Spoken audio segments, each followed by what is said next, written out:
మీరే పరిస్థితుల్లో ఉన్నారో నాకు తెలీదు, కానీ రండి కలిసి ప్రార్థిద్దాం. ప్రభువా, ఈ క్రొత్త రోజు కోసం నీకు కృతజ్ఞతలు. ఈ విశ్రాంతి కోసం, ఈ ప్రశాంతత కోసం, ఈ క్రొత్త ఆరంభం కోసం ధన్యవాదాలు. ఈరోజు ఉదయం మేము మీ సన్నిధిలోకి వస్తున్నాం ప్రభువా, విధేయత కలిగిన హృదయాలతో.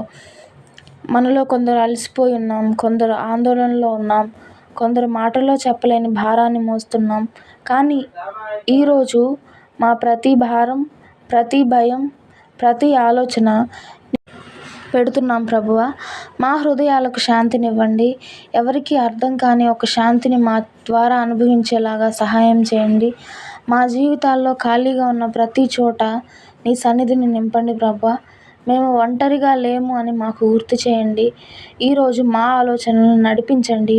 మా నిర్ణయాలను సరైన దారిలో తీసుకెళ్ళండి. మమ్మల్ని క్రిందకి లాగే ప్రతి విషయం దూరంగా ఉంచండి. నీ చిత్తానికి దగ్గరగా ఉండేలాగా సహాయం చేయండి. ఈరోజు నీ కృపతో నింపండి మమ్మల్ని. చిన్న చిన్న ఆనందాలతో, నీ కృపను గుర్తు చేసే క్షణాలతో మమ్మల్ని కాపాడండి ప్రభువా. మమ్మల్ని నడిపించండి, మాకు బలాన్ని ఇవ్వండి. ఈరోజు ఏది ఎదురైనా మేము నిన్ను నమ్ముతున్నాం, ఎందుకంటే నువ్వు మమ్మల్ని నడిపించే దేవుడివై ఉన్నావు. నీవు ఎల్లప్పుడూ మాతో కూడా ఉన్నవాడువు.